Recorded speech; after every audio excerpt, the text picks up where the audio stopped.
ஆண்டவருடைய நாமம் மகிமைப்படுவதாக. அல்லேலூயா. கர்த்தர் நல்லவர். எல்லாரும் சுகமாக இருக்கிறீர்களா? எல்லாரும் சுகமாக இருக்கிறீர்களா? உங்கள் புல்பிட்டு கொஞ்சம் ஹைட் கம்மி பண்ணணும், என்ன மாதிரி ஆட்களுக்கு.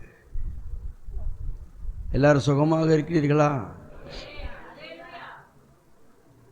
சுகமாக இருக்கிறீர்களா?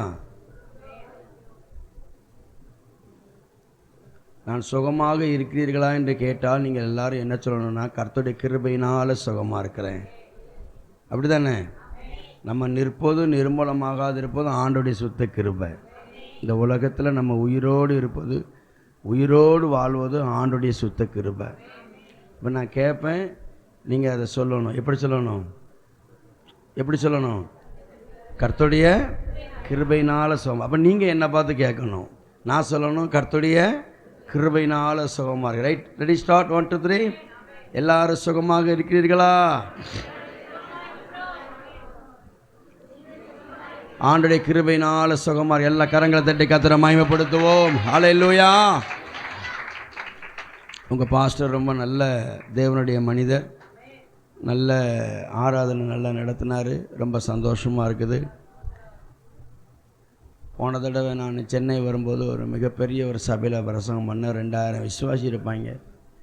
இங்கேருந்து ஒரு 130 அடி நீளம், 70 அடி அகலம் உள்ள ஒரு சபையில் பிரசங்கம் பண்ணேன். நல்லா கவனிச்சாங்க.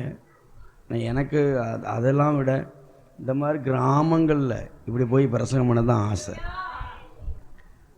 மதவக்குறிச்சி கிராமம் சொன்னாங்க, பாஸ்டர் சொன்னோன்னே ரொம்ப சந்தோஷமாயிடுச்சு. அல்லேலூயா. நானும் இதை விடவும் பட்டியான ஒரு கிராமமான செழிப்பான ஒரு கிராமத்தில் பிறந்து வளர்ந்தவன். ஆண்டவர் எங்களை மும்பை கொண்டு போயிருக்கிறார், ஏதோ ஒரு நோக்கம். அல்லேலூயா சொல்லுங்க பார்க்கலாம். அதனால் இன்றைக்கி உங்களை பார்க்கறது ரொம்ப சந்தோஷம். பாஸ்டருக்கு நன்றி. பாஸ்டர் அம்மா, பிள்ளைங்க, அம்மா, ரொம்ப சந்தோஷமாக இருக்கிறேன். அல்லேலூயா. நம்முடைய வாழ்க்கை ரொம்ப அழகானது என்ற தலைப்பில் நான் பேச விரும்புகிறேன். Our life is so beautiful. பக்கத்தில் கைப்பிடித்து சொல்லுங்கள், வாழ்க்கை ரொம்ப அழகானது. எல்லாம் சொல்லுங்கம்மா. வாழ்க்கை ரொம்ப அழகா. வெந்நி இல்லை, தண்ணி கொஞ்சம் தாங்க. வாழ்க்கை ரொம்ப அழகானது. எல்லாம் சொல்லுங்கள், வாழ்க்கை ரொம்ப அழகானது. இப்போ தண்ணி போடும், அந்த ஒரு டம்ளர் இதில் வச்சுருங்க. Thank you, sorry, very sorry. வாழ்க்கை ரொம்ப அழகானது. நம்முடைய ஆண்டவர் நம்ம கொடுத்த லைஃப் ரொம்ப அருமையானது. வாசிங்க 1 சாமுவேல் 26ஆம் அதிகாரம் 24வது வசனத்தை நம்ம வாசிக்கிட்டு 1 சாமுவேல் 26 24.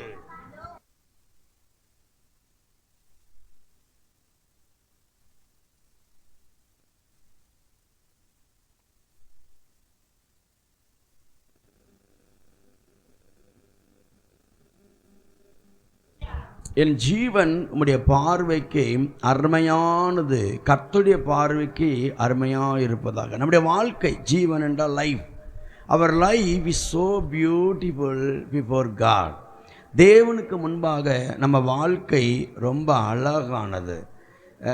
நம்ம தான் என்ன நினைக்கிறோன்னா, நமக்கு ஏன் இப்படி ஒரு வாழ்க்கை அமைஞ்சு போச்சு இல்லையா? ஒரு சலிப்போட, ஒரு கவலையோட, ஐயா இல்லைன்னா வேண்டாம், ஒன்றும் பிரச்சனை இல்லை, இருந்தால் பாருங்கள். நான் உங்களை ரொம்ப டிஸ்டர்ப் பண்ணுறேன்னு நினைக்கிறேன், சாரி, மன்னிச்சிக்காங்க. அதாவது எல்லாருங்க கவனிங்க, வாழ்க்கை ரொம்ப பியூட்டிஃபுல்லானது. இந்த உலகத்தில் ஆண்டவர் கொடுத்த நம்முடைய லைஃப் ரொம்ப அழகானது. அதை நீங்கள் புரிஞ்சுக்கிட்டிங்கன்னா நீங்கள் நல்ல சந்தோஷமாக சமாதானமாக இருப்பீங்க. வாழ்க்கையில் பார்த்தீங்கன்னா எப்போதும் பார்த்தீங்கன்னா ஒரு விதமான சலிப்பு. ஏன் இந்த உலகத்தில் வாழ்கிறோம்? வாழ்க்கை போர் அடிக்குது, வாழ்க்கை வெறுத்து போகுது, நிம்மதியே கிடையாது. இந்த உலகத்தில் வாழ்கிறதோட சாவது தான் ரொம்ப நல்லது. ஏன்டா இந்த குடும்பத்தில் பிறந்தோம், எதுக்குடா இவ்வளோ கல்யாணம் பண்ணணும், எதுக்குடா இந்த 3 குரங்குகளை பெற்றோம், என்னடா லைஃபு, வாங்கடா சீ சே போ, அப்படியே வாழ்க்கை கடந்து போகிறது. சீன்னு சொல்லாத நாள் இல்லை, சேன்னு சொல்லாத நாள் இல்லை, போங்கடா அப்படின்னு நினைக்காத நாள் இல்லை. ஏதோ அம்மா இருக்கட்டும் சகோதரி, வாங்கம்மா வாங்க வாங்க, என் சகோதரியே வாங்க, போதும் போதும். இந்த செய்தி நான் கொஞ்சம் நேரம் தான் பேசுவேன், ஆனால் ரொம்ப கருத்தாக பேசுவேன், நீங்கள் கருத்தாக கேட்கணும். நான் வாத்தியார், நான் பதில் சொல்லலாம் அடிப்பேன் பார்த்துக்காங்க. நான் டீச்சர், நான் எம்ஏ படிச்சிருக்கிறேன், மாஸ்டர் ஆஃப் டிவினிட்டி படிச்சிருக்கேன், பிஹெச்டி முடிச்சிருக்கிறேன், டாக்டர் 2 டாக்டரேட் படிச்சிருக்கிறேன். நான் கல்யாணத்துக்கு முன்னாலே படிச்சிட்டேன். இன்னும் எனக்கு தெரியும் கல்யாணத்துக்கு வர படிக்க முடியாது. அதனால் உங்கள்கிட்ட நான் ரொம்ப கேள்வி கேட்பேன், ஆனால் நான் பேசுகிறத நீ கவனிச்சுக்கிட்டே இருக்கணும், சரிதானே? எல்லோரும் சொல்லுங்கள், life is so beautiful. English பேசப்பா, லைஃப் இஸ் ஸோ பியூட்டிஃபுல் சொல்லுங்கள். வாழ்க்கை ரொம்ப அழகானது. இதை நான் புரிஞ்சுக்கிட்டேன். அதனால் நான் என் வாழ்க்கையை நான் என்ஜாய் பண்ணுறேன். நான் உங்கள் வாழ்க்கையை நீங்கள் வெறுக்கிறீங்க, உங்கள் குடும்பத்தை நீங்கள் வெறுக்கிறீங்க, நீங்கள் பிறந்த ஊரை நீங்கள் வெறுக்கிறீங்க. மொத்தத்தில் நமக்கு பிடிக்க மாட்டேங்குது, வாழ பிடிக்க மாட்டேங்குது. இன்னும் சொல்ல போனால் டெய்லி காலையிலேருந்து காஃபி போடவே பிடிக்க மாட்டேங்குது. சாயா கேட்டானா கோபம் வருது, புருஷன் சாயா கேட்டால் நமக்கு கோபமாக வருது. ஏன் ஒரு நாள் இவன் போட்டு குடித்தா செத்தா போயிடுவான். டெய்லி சோறு பொங்க பிடிக்கல. ஒருத்தர் சொல்கிறாரு, எனக்கு வாழவே பிடிக்கல பாஸ்டர். ஸோ அப்படி ஒரு வெறுப்பு. நல்லா பாட்டு படிக்கிறோம் இல்லையா, நல்லா ஜம்ப் பண்ணுறோம், துதிக்கிறோம், அந்நிய பாசெல்லாம் குறையவே இல்லை. ஆனால் ஒரு வெறுத்து போய் வாழ்கிறீங்களே, வாழ பிடிக்காமல் வாழ்கிறீங்களே. புருஷன் பிடிக்கலை, வாழ்கிறேன், 4 பேர் எதுவும் சொல்லிவிடுவான்னு வாழ்கிறேன், இல்லைனா தூக்கி போயிட்டே இருப்பேன் பாஸ்டர். பொண்டாட்டி பிடிக்கலை, ஏதோ 2 பிள்ளைகளை பெற்றுட்டேன், அதுக்காக அவள் கூட மண்ணெளி போடுறேன். ஒரு வெறுப்பு. உங்கள் எல்லாருடைய மனசும் எனக்கு தெரியும். நான் ஒரு தீர்க்கதரிசி. உங்களுடைய இருதயத்தில் என்ன ஓடுது, நீங்கள் என்ன நினச்சிட்டு இருக்கீங்க, எல்லாமே எனக்கு தெரியும். எத்தனையோ தடவை தற்கொலை கூட முயற்சி பண்ணியிருக்கலாம். ஆனால் நம்முடைய லைஃப் ரொம்ப பியூட்டிஃபுல்லான, ரொம்ப அழகானது வாழ்க்கை. அதை நீங்கள் உங்களுடைய எண்ணங்கள், உங்களுடைய காரியங்கள் தான் அதை அழகு இல்லாததாக மாற்றுகிறது. இன்றைக்கு நான் உங்களோடு கூட பேசுகிறேன். நம்முடைய வாழ்க்கையை எது அழகுள்ளதாக மாற்றுகிறது, நம்முடைய லைஃப்பை எது அழகுள்ளதாக மாற்றுகிறது? நான் ஏன் இப்படி ஒரு சலிப்புள்ள வாழ்க்கை வாழ வேண்டும்? என்னுடைய வாழ்க்கையில் மட்டும் ஏன் மகிழ்ச்சி இல்லை? என்னுடைய வாழ்க்கையில் மட்டும் ஏன் விடுதலை இல்லை? எப்போதும் இதே பிரச்சனை தானா? என்றைக்கு என் வாழ்க்கை மாறும் என்ற ஒரு நினைப்பில் சபையில் நீங்கள் வந்திருக்கிறீர்கள். அழகான வாழ்க்கையை அலங்கோலமாக மாற்றிக்கொண்டிருக்கிறீர்கள். அதற்கு யார் காரணம்? அழகான உங்கள் லைஃப்பை அலங்கோலமாக மாற்றினது யார்? அழகாக இருந்த உங்கள் லைஃப்பை அலங்கோலமாக, அசிங்கமாக, அருவருப்பாக, வெறுப்பின் உச்சக்கட்டத்துக்கே கொண்டு போனவர் யார்? அதை பற்றி தான் இன்றைக்கு நம்மெல்லாம் ஒருத்தர் நம்ம கலந்துரையாடல் பண்ண போகிறோம். சரி, இப்போ நம்முடைய லைஃப் ரொம்ப அருமையானது அப்படிங்கிறதுக்கு எது நம்முடைய லைஃப்பை ரொம்ப அழகாக மாற்றுது அப்படின்னா, நம்முடைய சரீரம். எல்லாரும் சொல்லுங்க, எல்லாரும் சொல்லுங்க, நம்முடைய சரீரம். எல்லாம் வலது கையை தூக்கி சொல்லுங்க, நம்முடைய சரீரம். சரி, நம்முடைய சரீரத்தில் சுகம் இல்லைன்னா நம்ம வாழ்க்கை அலங்கோலமாக மாறிப்போம். ஊரில் ஒரு ஆளை பார்த்தீங்கன்னா ரொம்ப அப்படி இருப்பார். இப்போ நான் ஊரில் வந்து இறங்கி அந்த ஆளை பார்த்து எனக்கே அதிர்ச்சி ஆகிட்டு, இப்படி நெத்திலி கருவாடு மாதிரி இருக்கார், மெலிஞ்சு வித்தியாசமாக இருக்கிறார். என்னையான்னு கேட்டால், என்னன்னு தெரியலையா, கல்லீரலில் ஏதோ பிரச்சனை, சுகர் ரொம்ப ஆயிடுச்சு, ஆள் இப்படி ஆயிட்டேங்கிறாரு. எனக்கே ரொம்ப கவலையாக தான் இருந்துச்சு. நம்முடைய சரீரம் ரொம்ப விசேஷமானது. மத்தேயு 6:25 வாசிங்க பார்க்கலாம். மத்தேயு 6:25. ஆகையால் எண்ணத்தை உண்போம், எண்ணத்தை குடிப்போம் என்று உங்கள் ஜீவனுக்காகவும் எண்ணத்தை உடுப்போம் என்று உங்கள் சரீரத்துக்காகவும் கவலைப்படாதிருங்கள் என்று உங்களுக்கு சொல்லுகிறேன். ஆகாரத்தை பார்க்கிலும் ஜீவனும் உடையை பார்க்கிலும் சரீரமும் விசேஷித்தவைகள் அல்லவா? விசேஷித்தது. உங்க சரீரத்தை நீங்க கண்டுக்கிட மாட்டேங்கிறீங்க. சரீரத்துடைய சுகத்தை பற்றி அக்கறை இல்லாமல் இருக்கிறீங்க. ஏதோ வாழ்ந்தோம், ஏதோ காலையில் முழிச்சோமா, டீ குடித்தோமா, தண்ணி குடித்தோமா, ஏதோ இருக்கிறத தின்னோமா, மத்தியானம் சாப்பிட்டோமா, ராத்திரி ஏதாவது சாப்பிட்டோமா, தூங்கினோமா இருக்கேன் தவிர அதை குறித்த அந்த சரீர சுகத்தை குறித்த ஒரு அக்கறம் இல்லாமலே வாழ்ந்து கொண்டிருக்கிறோம். ஆனால் என்றைக்கு நம்முடைய சரீரத்தில் ஒரு வியாதி, ஒரு பலவீனம், ஒரு சுகவீனம், டாக்டர் சொல்லுவாங்க உங்களுக்கு இந்த வியாதி, இந்த பலவீனம் வருதோ, அன்னைக்கு நமக்கு கவலை வர ஆரம்பிச்சிடும். இந்த சரீரத்தை தற்கொலைக்கு ஏதுவா தூண்டுவதற்கு யாருக்கும் அதிகாரம் கிடையாது. ஏன்னா இந்த சரீரம் ஆண்டவர் தந்த சரீரம். நீங்கள் பைபிளை வாசி பார்த்தீங்கன்னா எபிரேயர் 10ஆம் அதிகாரத்தில் நீங்கள் அந்த வசனத்தை நீங்கள் தெளிவாக வாசிங்க. எபிரேயர் 10:5 வாசிங்க பார்க்கலாம். எபிரேயர் 10:5. ஆகையால் அவர் உலகத்தில் பிரவேசிக்கும் போது பலியையும் காணிக்கையும் நீர் விரும்பவில்லை, ஒரு சரீரத்தை எனக்கு ஆயத்தம் பண்ணினீர். அல்லேலூயா. இயேசு கிறிஸ்து இந்த உலகத்தில் வந்து பிறப்பதற்கு ஒரு சரீரம் தேவைப்பட்டது. ஆகவேதான் இயேசு கிறிஸ்துவுக்கு ஒரு சரீரம் தேவையானபடினாலே அந்த சரீரம் உருவாதற்கு ஒரு கர்ப்பம் தேவைப்பட்டது. அவர் பரிசுத்தமான தெய்வமாக இருந்தபடினாலே பரிசுத்தமான ஒரு கர்ப்பம் தேவைப்பட்டது. ஆகவேதான் முழு பரலோகமும் ஒரு பரிசுத்தமான ஒரு உத்தமமான ஒரு உண்மையான ஒரு பெண்ணை பரலோகம் தேடிக்கொண்டிருந்தது. பைபிள் சொல்லுகிறது, மரியாள் சொல்லுகிறாள், தேவரீருடைய கண்களை எனக்கு கிருபை கிடைத்தது. ஆண்டருடைய கிருபை மரியாள் மேல் பட்டபடினாலே பரிசுத்த ஆவியானவர் அவள் மீது நெல்லிட்ட போது மரியாள் கர்ப்பவதியானால் இயேசு கருவிலே உருவாக ஆரம்பித்தார். இயேசு கிறிஸ்துவுக்கு ஒரு சரீரம் தேவைப்பட்டது. காரணம், அவர் இந்த உலகத்திலே மனிதனாக பிறந்து மனு குலத்திற்காக சிலுவையிலே அறையப்பட வேண்டும் என்பது ஆண்டவருடைய சித்தமாக இருக்கிறபடினாலே இயேசு கிறிஸ்துவுக்கு ஒரு சரீரம் தேவைப்பட்டது. அல்லேலூயாம்.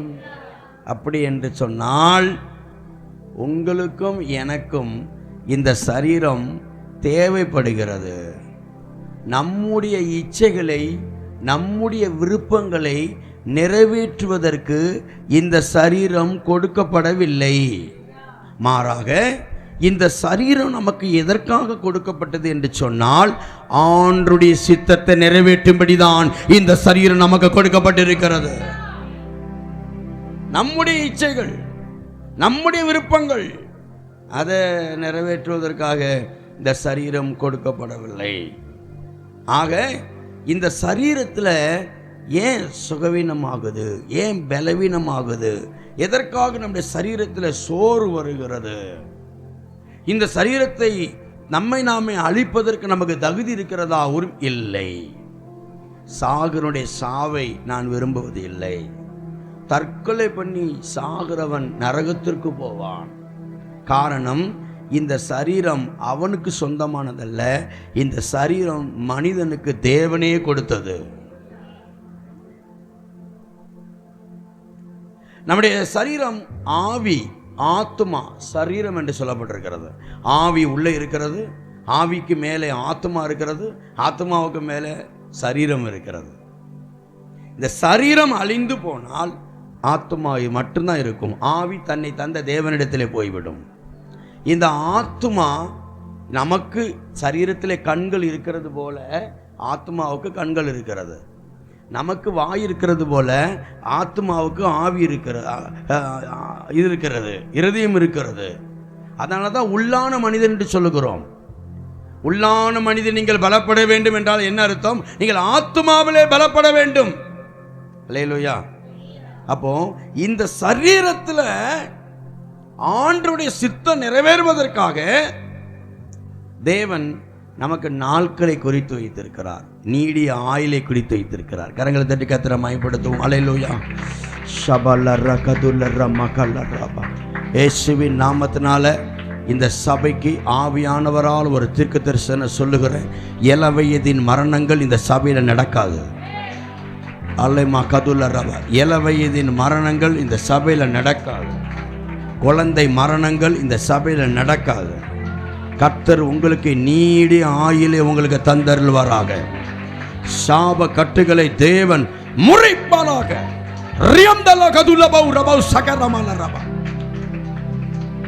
ஒருவேளை நான் இளம் வயசுல மரித்திருவேனோ செத்துருவோன்னு நீ கவலைப்படலாம். கர்த்தர் சொல்லுகிறார், நீ இளம் வயதில் நீ மரிப்பது இல்லை, நீ இளம் வயதில் மரிப்பது இல்லை. கர்த்தர் பூரண ஆயுசை உங்களுக்கு தருவார்.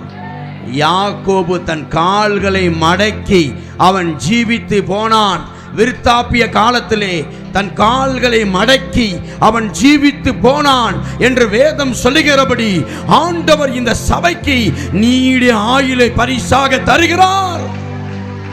அற்ப ஆயுளை யாவருமே போக மாட்டீர்கள்.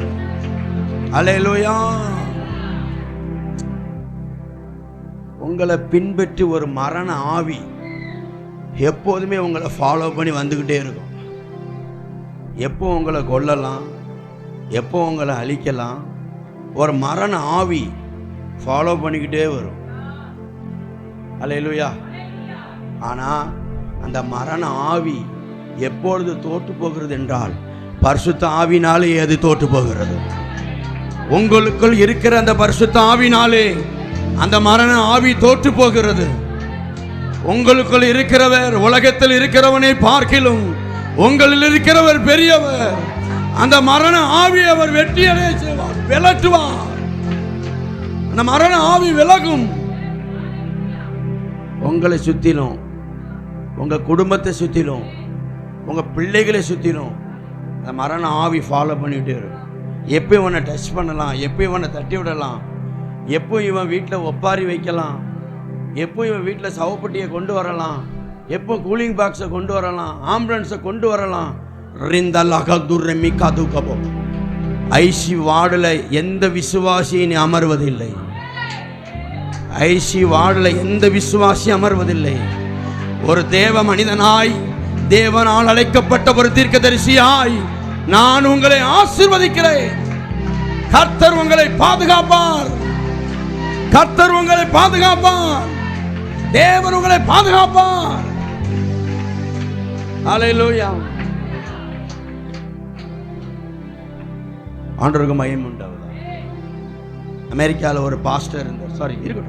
அமெரிக்காவில் ஒரு பாஸ்டர், அவங்க மகளுக்கு ஒரு கட்டி இருந்துச்சு.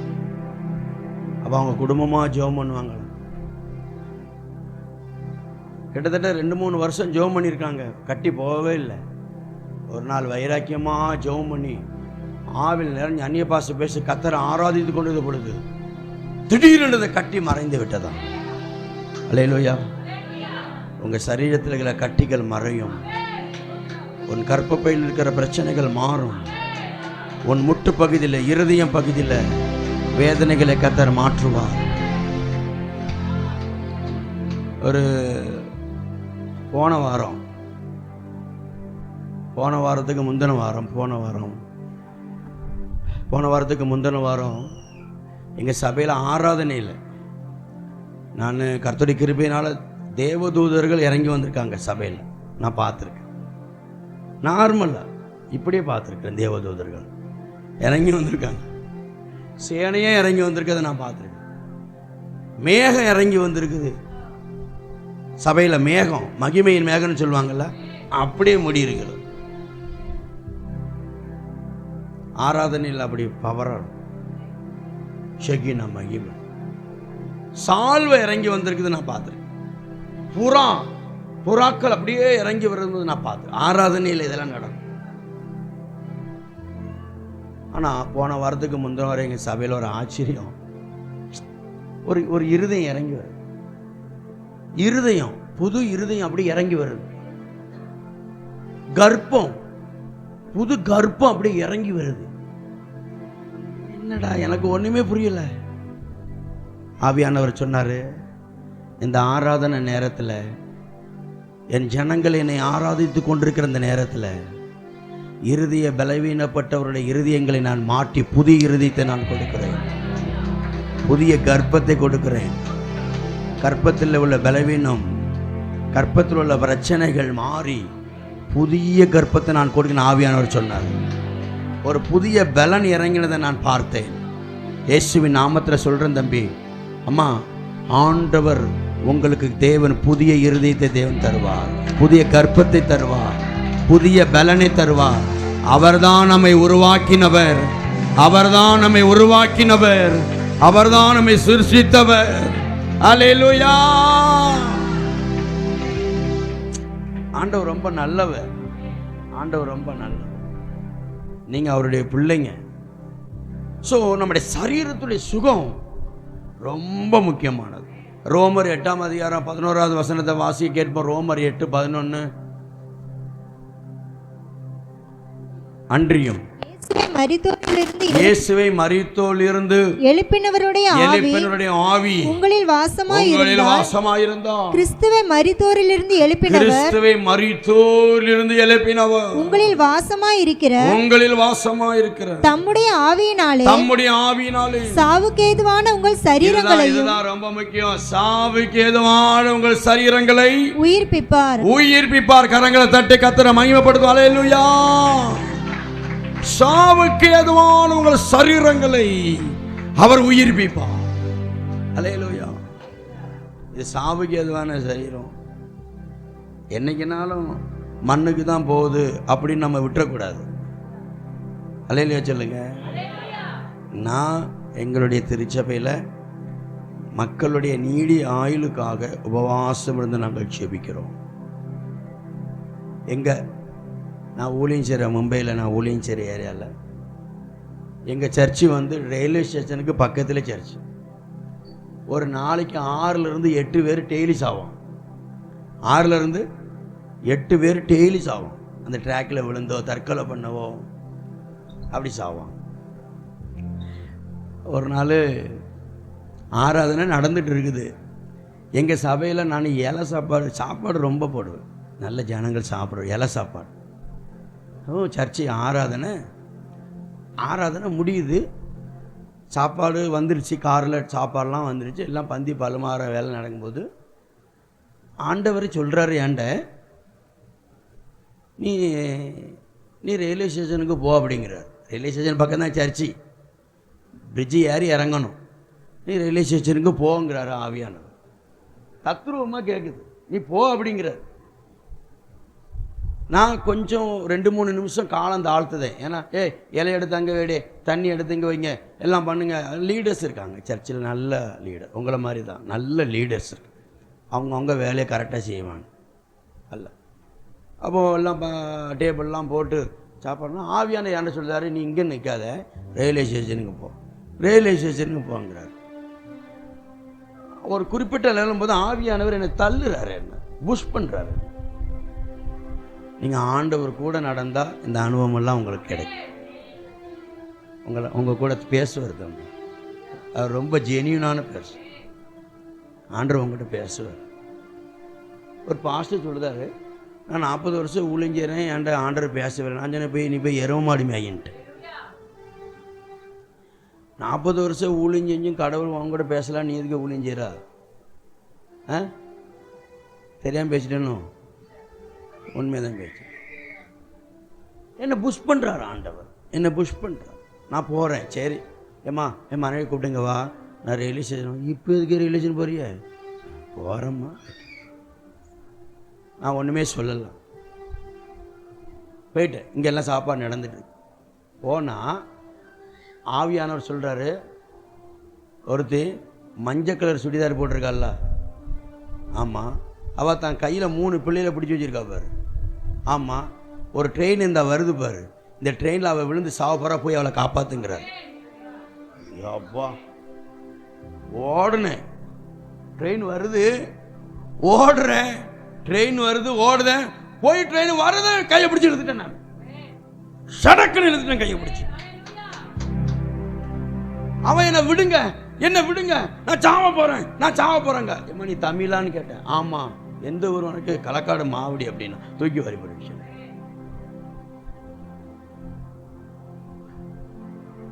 உட்காந்துட்டா, ட்ரெயின் போயிடுச்சு. ட்ரெயின் வந்து அப்படியே ஒரு 18 செகண்ட் 20 செகண்ட் நிற்கும், டக்குன்னு போயிடும். ட்ரெயின் போயிடுச்சு. 3 பிள்ளைகள் எல்லாம் அந்த 2 பொட்டை பிள்ளைங்க, ஒரு பையன் இவனை மாதிரி இருக்கும், ஒரு பையன், 2 பொட்டை பிள்ளைங்க. ஏம்மா உட்காந்துட்டா, ஒப்பாரி வைக்கிறா, பிள்ளைகள் நின்றுட்டு இருக்கு, பிள்ளைகளும் அழுது. ஏம்மா என்ன ஆச்சு, ஏன் நீ சாக போறா, என்ன எதுக்கு சாக போற? நான் சாவணி என்ன விடுங்க, நான் சாவணி என்ன விடுங்க, நான் அந்த உலகத்தில் வாழவே பிடிக்கல. இந்த பாரு, நீ சாவு, எங்கள் சர்ச்சில் சோறு போடுறோம், நல்ல இலை சாப்பாடு சாப்பிட்டு சாவலாம், வா வா அப்படின்னு 3 பிள்ளைகளையும் கூட்டிகிட்டு அவளை கூட்டிகிட்டு நேராக சர்ச்சுக்கு வந்தாச்சு. சர்ச்சுக்கு வந்துட்டு அந்த அலையம்மா மனைவி கூட்டேங்க பாரு, உங்களுக்கு சாப்பாடு கொடுமா. யார்? அதெல்லாம் அப்புறம், சோறை கொடுமா. எல்லாம் உட்காந்தா அவுக்குன்னு சாப்பிட்றாங்க, சாப்பிட்றாங்க. நல்ல வயிறார சாப்பிட்டு முடிச்சு அப்புறம் ஒன்றுமே பேசலை. நான் ஒன்றுமே பேச மாட்டேன், நான் எதுவுமே பேச மாட்டேன். நான் வந்து சர்ச்சில் உங்கள்கிட்டலாம் ஒன்று சொல்லுவேன், சர்ச்சில் யார் புதுசாக வந்தாலும் ரொம்ப ஆழ்ந்து ஆராய்ஞ்சு யாரையும் விசாரிக்காது. நான் சொல்கிறது புரியுதா, விளங்குதா, விளங்காமல் போயிட்டேன். சரியா தம்பி? யாருடைய தனிப்பட்ட வாழ்க்கையிலையும் சர்ச்சில் ரொம்ப விசாரிக்கக்கூடாது. விசாரிச்சுன்னா அது சபையை விட்டு போயிடுவாங்க. நான் விசாரிக்கவே மாட்டேன். யாரியாவா நீயா என்கிட்ட சொல்கிற வரைக்கும் நான் கேட்க மாட்டேன். நான் சொல்கிறது புரியுதா? நான் ஒன்றுமே விசாரிக்கலை. அது உட்காந்து எல்லாம் சாப்பிட்டாங்க, சந்தோஷமாக சாப்பிட்டு ஒவ்வொருத்தரும் காணிக்க ஏண்டை தந்துட்டு சோம் பண்ணிட்டு போயிட்டே இருக்கிறாங்க. எல்லாம் முடிஞ்ச பிறகு இவளாக வந்தா ஓன்னு அழுதா. என்னம்மான்னு சொன்னேன். ஃபஸ்ட்டு நாங்கள் சாப்பிட்டு 3 நாள் ஆச்சு. சாப்பிட்டு புருஷன் அடித்து கொடுமைப்படுத்தி எங்களை ஊரை விட்டு விரட்டிட்டான். அவன் இன்னொரு பொம்பளைய சேர்த்து வச்சுக்கிட்டான். இந்த பிள்ளைகளை வச்சுட்டு காப்பாற்றுறதுங்க வழி இல்லை. இந்த உலகத்தில் எதுக்கு நம்ம வாழ்கிறோம், செத்துடலாம் அப்படின்னு பிளான் பண்ணோம். அதனால தான் பாஸ்டர் நான் அந்த மாதிரி முடிவு எடுத்தேன். அதனால தான் இந்த முடிவு எடுத்தேன். இங்கே வா, நீ சாகாத, சாக வேண்டிய அவசியம் இல்லை. ஏசப்பா உன்னை வாழ வைப்பார். சபையில் சர்ச்சில் அவங்கள ஆசீர்வதித்து ஜெபம் பண்ணி ஆண்டவர் கிருபையால் அந்த ஏரியாவில் ஒரு வீடு அவங்க பார்த்து அவங்கள கொடுத்து ரொம்பலாம் என்னால் உதவி செய்யலை. சின்ன சின்ன விஷயங்களை இது பண்ணி கொடுத்து கர்த்தருடைய பெரிய கிருபையினால் அவங்க சர்ச்சில் நல்ல விசுவாசியாக மாறினாங்க. இன்றைக்கி 2 பிள்ளைகளும் கல்யாணம் முடிஞ்சிருச்சு. மூத்த பிள்ளை 1.5 கோடி ரூபாய்க்கு வீடு வாங்கியிருக்கா. 2வது பிள்ளை வேலை பார்க்கா, மருமகன் வேலை பார்க்குறான். இன்றைக்கி அவங்க ஆண்டவர் அவங்கள ஆசீர்வதிச்சிருக்கிறார். பையன் பெரிய வயலாயிட்டான், அவன் 30,000 சம்பளம் எடுக்கிறான். வழியிலே சொல்ல மாட்டீங்களா? நீங்கள் ஏன் சாகணுங்கிற உன் எண்ணத்தை நீ கைவிடு. நீ சாகக்கூடாது. நீ விபத்துலையும் நீ சாக மாட்டா, நீ அற்ப ஆயுஷ்லையும் நீ சாக மாட்டா. உன் சாவுக்கு எதுவான உன் சரீரத்தை தெய்வம் உயிர்ப்பிப்பார். உங்கள் சரீரத்தில் பைபிள் சொல்வது 1 கொரிந்தியர் 15ஆம் அதிகாரம் 53-54 வசனங்கள். அழிவுள்ளதாகிய இது அழிவுள்ளதாகிய இது அழியாமையும் அழியாமையும் சாவுக்கேதுவான இது சாவுக்கு ஏதுவான இது சாவாமையையும் சாவாமையும் தரித்து கொள்ள வேண்டும். தரித்து கொள்ள வேண்டும். அழிவுள்ளதாகிய இது அழிவுள்ளதாகிய இது அழியாமையும் அழியாமையும் சாவுக்கேதுவாகிய இது சாவுக்கு ஏதுவான இது சாவாமையும் சாவாமையும் தரித்து கொள்ளும்போது மரணம் ஜெயமாக விழுங்கப்பட்டது என்று எழுதியிருக்கிற வார்த்தை நிறைவேறும். அல்லேலூயா. சாவுக்கு ஏதுவான இந்த சரீரம் சாவாமையை தரித்து கொள்ள வேண்டும். அல்லேலூயா சொல்லுங்க. அல்லேலூயா.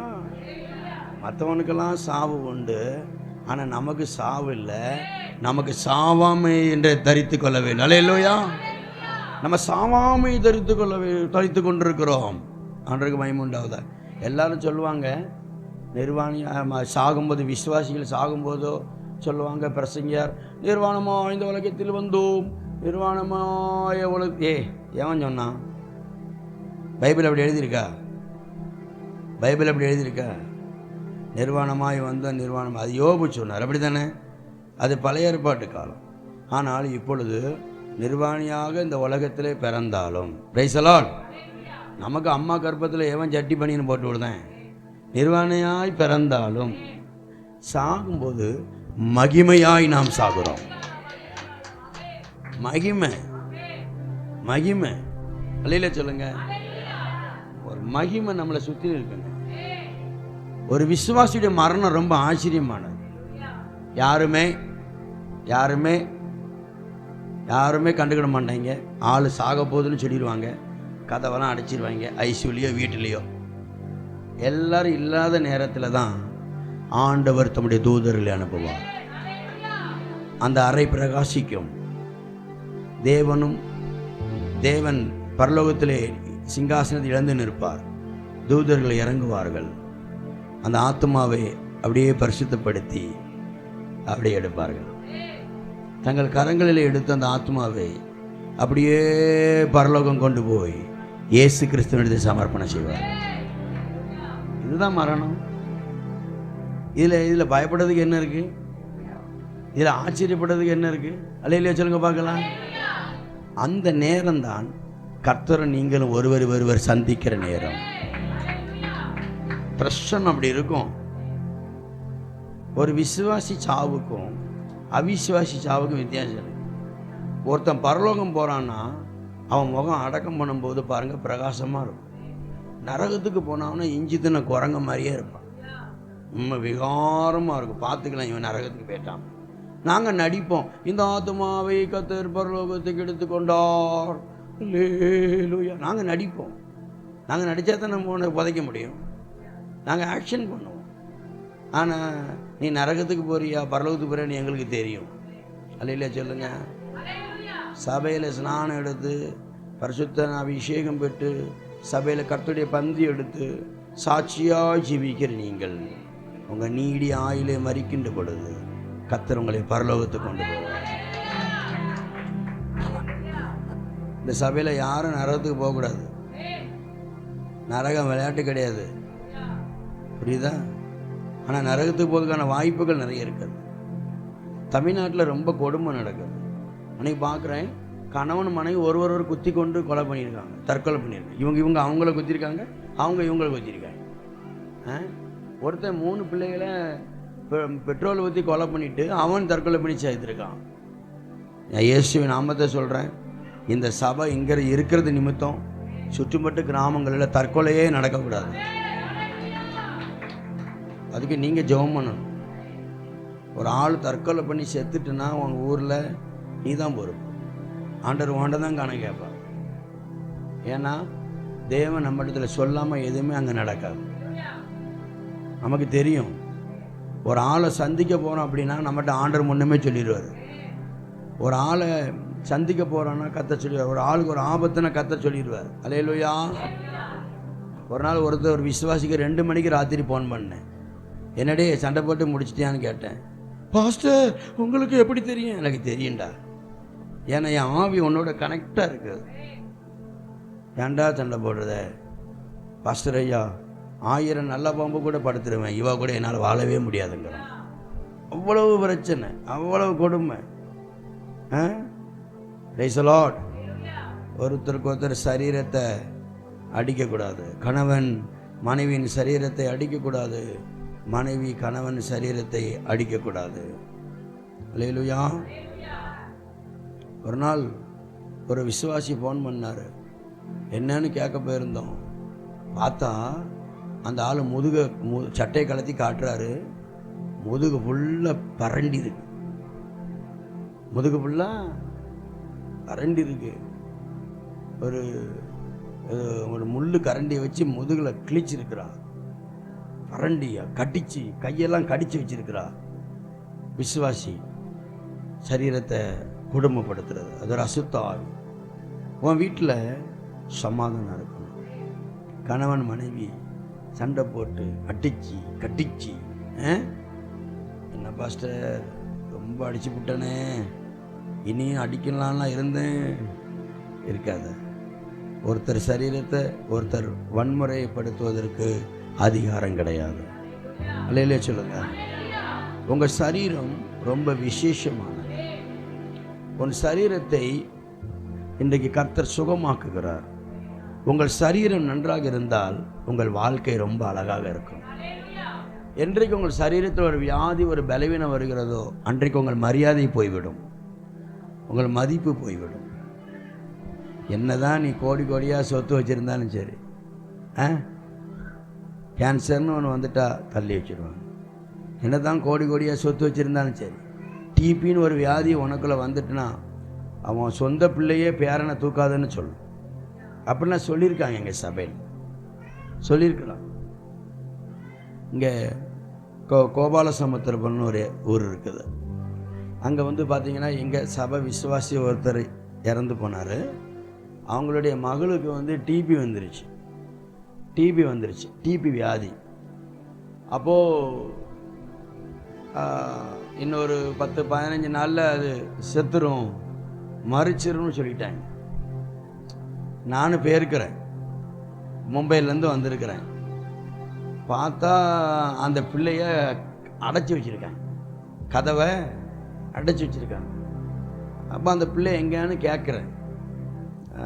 இல்லை, கதவை அடைச்சிருக்கிறேன், டாக்டர் சொல்லிட்டாங்க யாரையுமே போய் பார்க்கக்கூடாது, அவங்க வியாதி வந்து தொட்டிடும், டிபி முத்திருச்சு, எலும்பும் தோலும் ஆயிடுச்சு, பார்க்கவே அவலட்சணமாக இருக்குது, 6-7 நாளில் செத்துரும், கதவை அடைச்சி போட்டிருந்தாங்க. நான் மும்பையிலேருந்து வந்து போய் பார்க்க போயிருக்கிறேன். அவங்க பெரியப்பா சொல்கிறாரு, பாஸ்டர் வேண்டாம், உங்களுக்கு சின்ன பிள்ளையெல்லாம் இருக்குது. ஒடியா, என் பிள்ளையா, என் பிள்ளை ரீபாலா கதுல்லா ரமோஸ், நீங்களாம் எங்கள் பிள்ளைங்க, பாஸ்டருக்கு நீங்கள்லாம் பிள்ளைங்க. அவருக்கு ஒன்றுன்னா அவங்களுக்கு துடிக்கணும், உங்களுக்கு ஒன்றுன்னா அவருக்கு துடிக்கணும். அல்லேலூயா. அதுதான் உண்மையான பாசம். கதவை திறந்தேன். அங்கிள் வேண்டாம்னா ஒரு முக்கில் அப்படியே ஓடினா, வாமான்னு என் பிள்ளைன்னு கெட்டி பிடிச்சு, என் பிள்ளை நீம்மா, என் பிள்ளைம்மா, நீ என் பிள்ளை. அப்படியே பரலோகத்தை நோக்கி கையோ, ஆண்டவரே என் பிள்ளைக்கு நீ ஆயுளை கொடு, என் பிள்ளையை நீங்கள் ஆசீர்வதிங்க. டாக்டர் என்ன ஆண்டவரே, டாக்டர் நீங்கள் தான் எனக்கு பரம டாக்டர், இந்த பிள்ளையை ஆசீர்வதிங்க. ஜெபம் முடிச்சுட்டு அவர்கிட்ட பக்கத்திலே உட்காந்தேன். தலையை தடவி விட்டேன், காயும் காலை தடவி விட்டுட்டேன். அந்த அம்மாவுக்கு விட்டேன், ஊரில் வச்சிடாதீங்க, கொண்டு போடுவானுவன், பாம்பே கூட்டிகிட்டு வந்தேன். அடுத்த வாரமே அந்த அம்மா டிக்கெட் போட்டு பாம்பேக்கு வந்தாங்க. பாம்பேயில் அவங்களுக்கு வீடு இருந்துச்சு, இங்கே சர்ச்சு கூப்பிட்டு வந்தாங்க. முதல் வாரத்திலேயே கர்த்தர் சுகப்படுத்தினார். அடுத்த வாரத்தில் இன்னும் சுகப்படுத்தினார். 3ஆவது வாரத்தில் இன்னும் சுகப்படுத்தினார். 4ஆவது வாரத்தில் போய் செக் பண்ணும்போது அந்த அறிகுறியே இல்லை. இன்னைக்கு அவள் 7,000 ரூபா மாதம் தசமபாகம் தரா. 7,000 ரூபா, 7,000 rupees டைத்து தரா. ஆண்டவர் அவளுக்கு கல்யாணம் முடிச்சு அழகான ஒரு பிள்ளை, அருமை அழகாக இருக்கும், பியூட்டியாக இருக்கும், அழகாக இருக்கும், நல்ல கணவன். கர்த்தர் ஆசீர்வதிக்கும். நம்முடைய சரீரம் ரொம்ப முக்கியம். நம்முடைய சரீரம்தான், நம்முடைய சரீர சுகம்தான், சரீரம்தான் வாழ்க்கையை அளவுள்ளதாக மாற்றுகிறது. Price the Lord. இப்போலாம் பார்த்தீங்கன்னா எங்கே பார்த்தாலும் சுகருங்கிறான், ப்ரெஷருங்கிறான், அந்த வியாதிங்கிறான், இந்த வியாதிங்கிறான். நம்மளை அடிமைத்தனப்படுத்துகிறான் டாக்டர்ஸ். நாம் டாக்டர்களுக்கு அடிமை இல்லை, தேவனுக்கு அடிமை. உங்கள் சரீரத்தில் வியாதிகள் வராதபடி அல்லேலூயா கர்த்தர் உங்களை பாதுகாப்பார். மருத்துவர்களின் கத்தி வைக்காத அளவிற்கு தெய்வம் உங்களை ஆசீர்வதிப்பார். நீங்கள் வசனங்களை அறிக்கை செய்யுங்கள். சிலுவையில் சுமந்த இயேசுவின் காயங்களை அறிக்கை செய்யுங்கள். ஆண்டவருக்கு ஸ்தோத்திரம். உங்கள் பிள்ளைகளுக்காக ஜெபம் பண்ணுங்கள். கண்ணில் இருக்கிற வலிகள் மாறணும், வேதனைகள் மாறணும், கால்கள் இருக்கிற வேதனைகள் மாறணும். ஆண்டவர் நம்மை அப்படித்தான் ஆசீர்வதிக்கிறார். Your life is so beautiful. உங்கள் வாழ்க்கை ரொம்ப அழகானது. இந்த சரீர சுகம் ரொம்ப முக்கியம். இந்த சரீரத்தில் தான் ஏன் ரொம்ப முக்கியம்னா, இந்த சரீரம் மட்பாண்டமாகி இந்த சரீரத்தில் தான் ஆவியானவர் வாழ்கிறார். அல்லேலூயா. லண்டன்லேருந்து எருசலேமுக்கு ஒரு ஊழியக்காரங்க வந்தாங்க மிஷனரி ஊழியம் செய்வதற்கு. ஒரு நாள் அவங்க கணவனும் மனைவியும் பேசிக்கொண்டிருந்தாங்க. அப்போது மனைவி கணவனை பார்த்து சொன்னால், உங்களுக்கு ஒரு விஷயம் தெரியுமா, நாம் இந்த எருசலேமுக்கு வந்த நாளிலிருந்து நம்முடைய வீட்டின் ஒரு மூலையிலே ஒரு புறா தங்கி இருக்கிறது. நாம் எப்போதெல்லாம் நமக்குள்ளார வாக்குவாதம் வருகிறதோ அப்போதெல்லாம் அந்த புறா பறந்து போய்விடுகிறது. எப்பொழுதெல்லாம் நாம் கடுமையாக சண்டை போடுகிறோமோ அப்பொழுது அந்த புறா பறந்து போய் வருவதற்கு 3 நாட்கள், 5 நாட்கள், 6 நாட்கள் ஆகிவிடுகிறது. அப்பொழுது கணவர் சொன்னாராம், ஆமாம், நம்ம இனி சண்டை போடக்கூடாது, நம்ம இனி ஒருத்தருக்கு ஹார்டான வேர்டு பேசக்கூடாது, கடினமான உத்தரவு கொடுக்கக்கூடாது. ஏன்னா புறா என்ன செஞ்சிடும், பறந்து. அதிலிருந்து அந்த கணவனும் மனைவியும் சண்டை போடுகிறதே இல்லையா, கடினமான வார்த்தைகளை பேசுவதே இல்லையா. அந்த புறா அந்த வீட்டிலேயே அந்த முக்கில் தங்கியிருந்து குஞ்சு பொரித்து அழகாய் வாழ்ந்து கொண்டிருந்தது.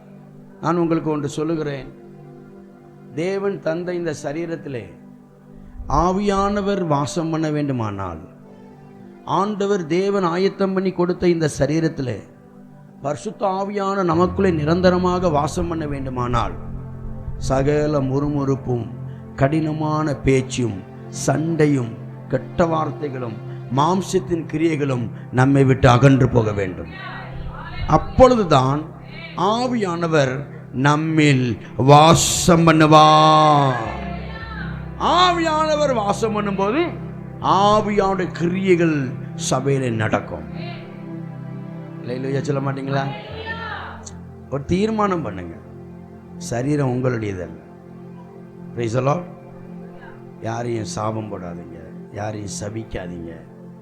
ஏன்னா இந்த சரீரம் சபிப்பதற்கல்ல, இந்த சரீரம் மற்றவர்களுக்கு பிரயோஜனமாகவே இருக்க வேண்டும். உன் சரீரத்தில் இருக்கிற பலவீனத்தை ஆண்டவர் உணர்த்துகிறார். கர்த்தர் அதை இன்றைக்கு மாற்றுகிறார். நாளைக்குன்னு நான் சொல்லலை, ஆவியான இன்றைக்கு சபையில் ஏதோ ஒரு விஷயத்தை செய்ய போகிறார். ஆமென். அதனால் கொஞ்சம் கவனமாக நீங்கள் இருக்கணும். இந்த சாவுக்கு ஏதுவான இந்த சரீரத்தில் 1 கொரிந்தியர் 6:19 சொல்லுகிறது. 1 கொரிந்தியர் 6:19 வாசிங்கள். தேவனாலே பெற்றும் உங்களில் தங்கியும் இருக்கிற பரிசுத்த ஆவியினுடைய ஆலயமாய் இருக்கிறதென்றும் நீங்கள் உங்களுடையவர்கள் அல்லவென்றும் அறியீர்களா? நீங்கள் உங்களுடையவர்கள் அல்ல என்று அறியீர்களா? ஏன்னா உங்களுக்குள் ஆவியானவர் மகிமையாய் தங்கி இருக்கிறார். உங்கள் இருதயத்தில், அந்த உள்ளான மனுஷனில், அந்த ஆத்மாவில். இருதயம்னா இந்த இருதயம் கிடையாது. எல்லாம் சொல்கிறாங்க இந்த சரீர இருதயம். ஆவியானவர் இங்கே இருந்தால் ஏன் நெஞ்சு வலிக்கு இப்படிலாம் நிறைய கேள்வி இல்லை. உள்ளான மனிதன், அதுதான் இருதயம். பைபிளில் உள்ளான மனிதனுக்குள் ஆவியானவர் தங்கி இருக்கின்றார். அல்லேலூயா. நமக்குள்ளே அவர் தங்கி இருக்கின்றார், நமக்குள்ளே அவர் வாசம் பண்ணுகிறார். நம்முடைய சரீரம் நமக்கானது அல்ல, நம்முடைய இச்சைகளை நிறைவேற்றுவதற்கு அல்ல, நம்ம எங்கே போகணுமோ அங்கே போகிறதுக்கு அல்ல. ஆகவே தான் பைபிள் சொல்லுகிறது, பரிசுத்தவான்கள் ஆவியானவராலே வழிநடத்தப்பட்டார்கள். ஞாயிற்றுக்கிழமையா 8:30 மணிக்கு, ஞாயிற்றுக்கிழமை 8:30 மணிக்கு இந்த சரீரம் கரையிட்ட ஆலயத்தில் வந்து உட்காரணும்.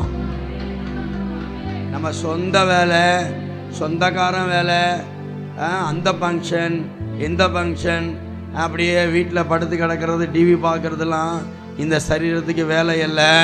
ஞாயிற்றுக்கிழமை ஆச்சுன்னா கர்த்தருக்கு ஸ்தோத்திரம், கரைக்கிட்ட 8:30 மணிக்கு இந்த சரீரம் ஆண்டவருடைய ஆலயத்துக்கு உள்ள வந்துடணும். ஆமென். அந்த சரீரத்தை தான் தேவன் மகிமைப்படுத்துவார். உங்கள் சரீரத்தினாலே நீங்கள் தேவனை மகிமைப்படுத்துங்கள். ஆமென். நான் எழுதுவேன், கடந்த நாட்களில் ஒன்று எழுதினேன். இருக்கும்போது கொடுக்காதவன் கொடுக்க விரும்பாத கரங்கள், இருக்கும்போது கொடுக்க விரும்பாத கரங்கள், சுவிசேஷத்திற்காக சத்தியத்தை சொல்ல ஓடாத கால்கள், சத்தியத்தை சொல்ல விரும்பாத வாய்கள், இரக்கமில்லாத இருதயங்கள், இருந்தன்னே செத்தனேன்னு சொல்லு. இந்த சரீரத்தில் இருந்து நாம் தேவனை மகிமைப்படுத்த வேண்டும். 3000 பேர் ரட்சிக்கப்பட்டாங்க. யார் பிரசங்கத்தில்? யாரோ ஒருத்தர் சிக்கன் சொல்லிட்டு போயா, வயிறு பசிக்கியா, சிக்கன் எடுக்கணும், மசாலா அரைக்கணும், நிறைய வேலை இருக்கு. யார் பிரசங்கத்தில் தம்பி? பேதுரு பிரசங்கம் பண்ணதுனால 3000 பேர் ரட்சிக்கப்படலை, பரிசுத்த ஆவியானவர் கிரியை செய்ததுனால 3000 ரட்சிக்கப்பட்டாங்க. அப்படி தானே? யோசேப்பு பரிசுத்தமாக இருந்ததுனால கர்த்தர் அவனை உயர்த்தலை, யோசேப்பு தேவாவியை பெற்ற மனுஷனாக இருந்ததுனால கர்த்தர் அவனை உயர்த்தினார். இது ரொம்ப பாயிண்ட். ஸோ நம்முடைய சரீரத்தில் கர்த்தருடைய மகிமைப்படுத்த வேண்டும். சபையில் 3 விதமான மக்கள் முக்கியமானவங்க சர்ச்சில். இப்போ நம்ம சரீரத்தோடு இருக்கிற வரைக்கும் தான் இங்கே மரியாதை, அப்படி தானே? நீடி ஆயுள் வரும், பேரும் கடந்து போயிடும். அப்புறம் நம்ம பேர் முதல்ல கொண்டு எல்லாம் கடந்து போயிடும். அப்போ இந்த சர்ச் இந்த சரீரத்தில் இருக்கும்போது 3 விதமான காரியங்களை இந்த சரீரத்து மூலமாக நம்ம செய்யணும். முதலாவது ஜெபிக்க வேண்டும். ஏன் எப்படி வேணும்? ஆதி அப்போஸ்தல சபையில் அதான் நடந்துச்சு. 2வது கொடுக்க வேண்டும். 3வது ஆத்துமாக்களை ஆதாயம் செய்ய வேண்டும். சொல்லு, புரியுதா? பாஸ்டர் ஆசிரியர்னு ஒருத்தர் இருந்தார், ஏஜி என்ன ரொம்ப நேசிவார், பாண்டிச்சேரியில் இருந்தாங்க. அவர் சபையில் 6000 விசுவாசி அப்போமே. இப்போ நிறைய விசுவாசி இருக்கு, பெரிய வானயர்ந்த கட்டடம், பெரிய சர்ச். அவர் என்கிட்ட அடிக்கடி சொல்வார், தம்பி இது வரைக்கும் நான் 50,000 ஜெப விண்ணப்பம் பண்ணியிருக்கிறேன். எத்தனை விண்ணப்பம்? 50,000 ஜெப விண்ணப்பம் பண்ணியிருக்கிறேன். என்னுடைய எல்லா ஜெபத்துக்கும் கர்த்தர் பதில் கொடுத்துட்டாரு. நீங்கள் ஜெபம் பண்ணும்போது சும்மா இப்படி ஜெபம் பண்ணிடக்கூடாது. உங்கள் ஜெப குறிப்பை நோட்டில் எழுதணும். இருந்து நீங்கள் மாற்றிக்கணும். சரியா? ஆண்டவரே எங்களை அவனை ரச்சி இந்த இந்தியாவர் ஒரு ஜெப குறிப்புனா கரெக்டாக நோட்டில் எழுதணும். நோட்டில் எழுதி 2 லைன் விடணும், விட்டு அடுத்த ஜெப குறிப்பை எழுதணும். ஏன்னா ஆண்டவர் என்றைக்கு உங்கள் ஜெப விண்ணப்பத்திற்கு பதில் கொடுக்கிறாரோ அந்த பதில் அதில் எழுதி வைக்கணும். ஆமென். இன்றைக்கு இந்த ஜெப விண்ணப்பம் நான் செய்தேன், ஆண்டவர் இந்த ஜெபத்திற்கு கர்த்தர் பதில் கொடுத்தார். நான் சொல்றது புரியுதா? இன்னிலிருந்து அதை மாற்றிக்காங்க. ஜெபம் போய் ஜெபிக்கிறவங்க தான் கர்த்தர் அவங்கள ஆசீர்வதிப்பார். சபையில் கூடி அப்படியே புறணி பேசிகிட்டு இருக்கக்கூடாது. அவன் சரியில்லை, இவன் சரியில்லை, எவன் சரியில்லைன்னா அதுக்கு நமக்கு அதிகாரம் கிடையாது. கூடி ஜெபம் பண்ண. உங்கள் ஜெபத்தில் தான் பவர். நாங்கள் இருக்கிறோம், நான் காலையில் 4 மணிக்கு எழுந்திரிக்கிறேன். இன்றைக்கெல்லாம் 4 மணிக்கு எழுந்திரிச்சு கொஞ்சம் நேரம் ஜோம் பண்ணிவிட்டு அன்னிப்பா ஜோம் பண்ணிவிட்டு அந்த ஆள் குளிச்சுட்டு எடுத்துகிட்டு ட்ரெயினை பிடிச்சி ஓடி வந்துட்டேன். நான் இன்னைய வரைக்கும் எனக்கு 4 மணிக்கு மேலே எனக்கு தூக்கம் வராது. பாம்பேயில் இருக்கிறோம், எவனாலும் தூங்கலாம், நம்மளை எவன் கேட்க போகிறான்? ஏன்னா கேட்பானா? பஸ் எல்லாம் தூங்குது, நல்ல வசதி இருக்குது, எங்களுக்கு எந்த குறையும் இல்லை, நல்லா தூங்கலாம். ஆனால் தூக்கம் வர மாட்டேது. ஏன் தெரியுமா? 4 மணிக்கு ஆண்டவர் என் அறைக்கு வந்துடுறாரு, என் ரூமுக்கு வந்துடுறாரு. அவர் வரும்போது நம்ம எப்படி தூங்க? அவர் வர்றது எனக்கு தெரியும், எனக்கு அவர் வந்து நிற்கிறது எனக்கு தெரியும், ஃபீல் ஆகும். உன் வீட்டுக்குள்ள ஆண்டவர் இருக்கிறார், ஃபீல் ஆகணும் உனக்கு. உன் வீட்டில் கர்த்தர் உலாவுறார், நீ வேலை செய்கிற இடத்துல தேவன் இருக்கிறார், நீ போகிற இடத்துல கர்த்தர் இருக்கிறார். அல்லேலூயா. யூ கேன் ஃபீல், உங்களால் அதை உணர முடியும். ஆண்டவர் ஸ்தோத்திரம் உண்டாவதா. அதனால் ஜெபிக்கணும். ஜெபம் பண்ண பண்ண பண்ண கர்த்தர் பெரிய காரியங்களை செய்வார். நான் எங்கள் சர்ச்சில் ஒரு தடவை வாடகை நடத்திட்டு இருந்தேன். போர் அடிக்குது நான் பேசுகிறது இல்லைல்ல? யாருக்கும் போர் அடிக்க நான் பேசுகிறது? யாருக்கும் தூக்கம் வருதா? தூக்கம் வந்தால் சொல்லுங்க, பின்னால் போய் தூங்கிக்கான்.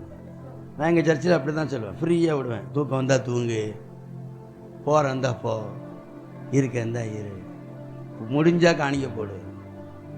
ஆனால் பாஸ்டருக்கு விரோதமாக மட்டும் பேசிடாது. ஏன்னா அது போகும்போது நீ சாபத்தை கொண்டு போயிடுவேன். அது எதுக்கு உனக்கு? இல்லையா? எங்கள் சபையில் சொல்லுவேன், எனக்கு உனக்கு என்ன பிரச்சனை? உன் சொத்தை எடுத்துட்டேன்னா, அவன் சுகத்தை எடுத்துட்டேன்னா? நான் ஒரு பாஸ்டர், திமிராகவே நான் பேசுவேன். என்னை வெட்ட வர்ற மாதிரியே நான் பேசியிருக்கேன். நான் என்னை வெட்ட தான் அப்படிலாம் பேசியிருக்கேன், அப்படி பேசுவேன் நான். ஆனால் இப்போ உங்களை சாப்பிட்டா பேசுகிறேன்ல. ஒரு நாள் சர்ச்சில் வாடகை நடத்திட்டு இருந்தாங்க. வாடகை நடத்திட்டு இருக்கோம். சர்ச்சுக்கு காலையில் 8 மணி ஆராதனை. அப்போ 8 மணி ஆராதனை 7:30க்கு போனேன், சர்ச்சு பூட்டி இருக்குங்க. எப்படி இருக்கும்? பையன் ஆகிப்போச்சு. ஞாயிற்றுக்கிழமை ஒயிட் அண்ட் ஒயிட்டு தான் நான் போடுவேன். இப்போ கோட் சூட்லாம் போட ஆரம்பிச்சிட்டோம். ஏன்னா பைசா வந்துட்டு பற்றிலாம் பைசா நிறைய வந்ததுனால இப்போ கோட் சூட்டு தான் போடுவோம். டையெல்லாம் கட்டி ஏசி சர்ச்சு, எங்கள் church AC, full AC. White and white போட்டு நான் என் மனைவி வெள்ளைச்சலை தான் கட்டுவாங்க. அப்படி பரிசுத்தமாக நிற்கணும். சர்ச்சை பூட்டிட்டு போயிட்டான். அங்கங்கே ஃபோன் போனதான் எனக்கு கண்ணீராக வருது. நான் பொம்பளையோட கவனமாக அழுவேன், அழமாட்டேன். அழுக வந்தால் பெண்களோட ரொம்ப அழுவேன், நிறுத்த முடியாது. அப்படி ரொம்ப எமோஷன்ஸ், எனக்கு கண்ணீர் வந்துக்கிட்டே இருக்கு. என் மனைவியை முதுகை தட்டி அழாங்கப்பா அழாங்கப்பா அழாங்கப்பா எனக்கு அழு. ஏன்னா ஆலயம் பூட்டிட்டேன், ஆலயம் பூட்டிடுச்சு. அவனுக்கு ஃபோன் பண்ணுற வரல, அந்த ஆளை பார்த்தேன். டேய் எல்லாம் கையை வச்சு ஜெபம் பண்ணு அப்படின்னு. ஆமென். எல்லாம் வலதுகை உயர்த்து ஜெபம் பண்ண விசுவாசியெல்லாம் வந்துட்டாங்க. ஒரு ஜெபம் பண்ணாங்க. ஜீவனுள்ள தேவனே, எங்களை ஊழியத்திற்காக அழைத்தவர் நீர், இந்த இடத்துக்கு போன்னு சொன்னவர் நீர், எங்களுக்கு ஒரு சொந்த இடத்தை நீர் தாரும். எவன் பூட்டினானோ இவன் கண்களுக்கு முன்பாக எங்களை நீர் ஆசீர்வதியும், எங்களை ஆசீர்வதியும் ஆண்டவரே அப்படின்னு கண்ணீரோட ஜெபம் பண்ணோம். ஜெபம் முடிச்ச பிறகு அந்த பில்டரு ஒரு ஆள்கிட்ட சாவி கொடுத்து விட்டான். சர்ச்சை திறந்தோம், ஆராதித்தோம். ஒரு இன்ட்ரெஸ்ட் இல்லாமல் போயிடுச்சு. கர்த்தரை ஆராதித்தோம். ஆனால் அதற்கு பிறகு ஆண்டவர் எங்கள் ஜெபத்தை கேட்டு ஒரு இடத்தை கத்த தந்தார். அதையில சொல்லுங்க. ஒரு நாள் அந்த இடத்துல ஒருத்தன் திடீர்னு கதவை திறந்துட்டு ஓடி வந்தான். ஓடி வந்து, ஃபாதர் என்னை காப்பாற்றுங்க காப்பாற்றுங்க அண்ணா. என்னப்பாண்ணே? என்னை வெட்டத்துக்கு வராங்க, காப்பாற்றுங்க அண்ணா. யார் தெரியுமா? ஏதோ கதவை போட்டுனான்னு அவன். அதுதான் சர்ச். சர்ச்சை பூட்டினவன் என்னை காப்பாற்றுங்க எங்கிட்ட, எங்கள் சர்ச் நம்ம இடத்துக்கே வந்து ஒழிஞ்ச. நீ ஜெபம் பண்ணுன்னா கர்த்தர் ஜெபத்துக்கான பதிலை தருவார். சபை கூடி கூடி நீங்கள் ஜெபம் பண்ணணும். ஜெபம் காணாது, உங்கள் ஜெபம்லாம் காணாது. அழுது ஜெபிக்கணும், தாழ்மையாக ஜெபிக்கணும், வைராக்கியமாக ஜெபிக்கணும், விசுவாசமாக ஜெபிக்கணும். ரெண்டாவது, கொடுக்குறவங்க சபைக்கு தேவை. இந்த சரீரம் எதுக்கு? நான் கொடுக்கறதுக்காக. அல்லேலூயா. கொடுக்கணும். நான் சர்ச்சில் ஒரு நாள் சபைக்கு இடம் வாங்கணும், 2011 சர்ச்சுக்கு இடம் வாங்கணும், ஆண்டருக்காக கொடுங்கன்னு சொன்னேன். 2011 ஜனவரி 15ஆம் தேதி எல்லாருக்கும் சபையில் சாப்பாடு நடந்து கொண்டிருக்கும் பொழுது ஒரு அம்மா மஞ்சள் பையில் கொண்டு வந்தாங்க. நான் நினச்சேன் ஏதோ அவங்க வீடு வாங்க போகிறாங்க. ஏன்னா நம்ம ஊருக்காரங்க தான் வீடு வாங்கணும்னு ஐயர்கிட்ட கொடுத்து ஜெபம் பண்ணுவாங்க, பாஸ்டர்கிட்ட கொடுத்து ஜெபம் பண்ணி தான் ரூபாயை வாங்குவாங்க. பிறகு எச்சை தொட்டு ஒரு 100 ரூபாயில் கிழிச்சு தருவாங்க நோட்டில். அப்படி தான் நான் நினச்சேன். அப்போ அந்த மஞ்சள் பையில் ஜெபம் பண்ண, ஆண்டவரே இந்த காணிக்கை ஆசீர்வதியும் ஜெபம் பண்ண. அம்மா திரும்ப கையில் கொடு. பாஸ்டர் என்ன கையில் தரீங்க? என்னம்மா சர்ச்சுக்கு இடம் வாங்குறதுக்கு? சர்ச்சுக்கு இடம் வாங்கவா? உள்ளே பார்த்தா 5 லட்சம் ரூபா இருந்துச்சு. கரங்களை தட்டி கத்துற மையப்படுத்த. நான் அதிகமாக வாங்கின காணிக்கை வந்து 15 லட்சம் ரூபா. 15 லட்சம் ரூபா அதிகமாக வாங்கின காணிக்கை. குறைய வாங்கின காணிக்கை 5 ரூபா. ஆனால் ஏசப்பா பார்வையில் 5 ரூபாயும் ஒன்று தான், 15 லட்சமும் ஒன்று தான். அல்லேலூயா. அப்படி மக்கள் கொடுத்தாங்க. அவங்க கொடுக்க போய் கொஞ்சம் கொஞ்சமாக இடம் வாங்கி இன்றைக்கி எங்கள் சர்ச்சுக்கு கிட்டத்தட்ட ஒரு 3 கோடி ரூபா மதிப்புள்ள சொத்து. ஏன் சர்ச்சு வந்து கொடுக்க வேண்டும். அல்லேலூயா. சர்ச் சபையில் வந்து நம்முடைய சரீரத்தை கர்த்தர் கொடுத்திருக்கிறார். இந்த சரீரத்தினாலே நீங்கள் எப்படி தேவனை மகிமைப்படுத்துவீர்கள் என்றால், கொடுப்பதின் மூலம் தேவனை மகிமைப்படுத்துவீர்கள். இன்றைக்கி நிறைய விசுவாசிங்க தசமபாகம் கொடுக்க மாட்டேங்கிறாங்க சர்ச்சில். அது கிராமத்தில் ரொம்ப சங்கடம். இல்லை உனக்கு சரீரத்தில் ஆண்டவர் பலன் கொடுத்தார்ல, ஒரு வாரம் முழுவதும் வேலை செய்கிறல்ல, எதுக்கு ஞாயிற்றுக்கிழமை சர்ச்சுக்கு வரோன்னா, அந்த ஞாயிற்றுக்கிழமை நாம் தேவனை ஆராதித்து விட்டு ஆண்டவர் கொடுத்த வருமானத்திலே 10ல் 1 எடுத்து போதகரிடத்திலோ அல்லது காணிக்கப்பட்டிலே போட்டு, ஆண்டவரே நீர் என்னை ஆசீர்வதித்தீர், இந்த வாரத்தில் இந்த மாதத்தில் நீர் கொடுத்த இந்த ரூபாய் 20,000க்காக ஸ்தோத்திரம், 10,000க்காக ஸ்தோத்திரம், 30,000க்காக ஸ்தோத்திரம், நீர் என்னை பாதுகாத்தீர், எனக்கு உழைப்பதற்கு பலன் தந்தீர், என்னை ஆசீர்வதித்தீர், இதோ உம்முடைய கட்டளையின்படி வசனத்தின்படி 10ல் 1 உமக்கு நான் அர்ப்பணிக்கிறேன். நீர் என்னையும் என் குடும்பத்தை ஆசீர்வதித்தருளும், என் பலகணிகளை திறந்து என்னை ஆசீர்வதித்தருளும், என்னை உயர்த்தும் கர்த்தாவே. இதுதான் ஒரு விசுவாசியுடைய நல்ல செயல். அல்லேலூயா. இதை செய்வீங்களா? செய்யணும் தம்பி. தசமபாகம் இது வரைக்கும் கொடுக்கலன்னா இன்றைக்கி கொடுத்து போகலாம். நான் கொடுக்குறேன் தசமபாகம். எனக்கு ஆண்டவர் தருகிற வருமானத்தில் 10ல் 1 அல்ல, நிறைய மிஷனரிகளுக்கு, ஊழியக்காரங்களுக்கு. அல்லேலூயா. ஒரு நாள் காலையில் 5 மணிக்கு ஆவியானவர் என்னை வாக்கிங் போக சொன்னார். நான் மொபைல் எடுத்துகிட்டு வாக்கிங் போனேன். போயிட்டு இருக்கும்போது திடீர்னு கத்த சொல்கிறாரு, சென்னையில் ஒரு ஊழியக்காரன் முகத்தை காட்டி இந்த ஆளுக்கு நீ 10,000 ரூபா அனுப்பு அப்படிங்கிறார். காலையில் ஒரு புதன்கிழமை காலையில் 5 மணிக்கு ஆவியானவரை அனுப்புங்கிறார். என்னடா இது? என்னுடைய அக்கௌண்ட்டில் கிட்டத்தட்ட ஒரு 26,000 ரூபா கிடந்துச்சு. உடனே நான் 10,000 ரூபா ஜிபேயில் அனுப்பிட்டேன். அவருக்கு அனுப்பிட்டேன். நான் அனுப்பி அங்கே ரிசீவ் ஆகிடுச்சு. உடனே அங்கேருந்து ஃபோன் வருது.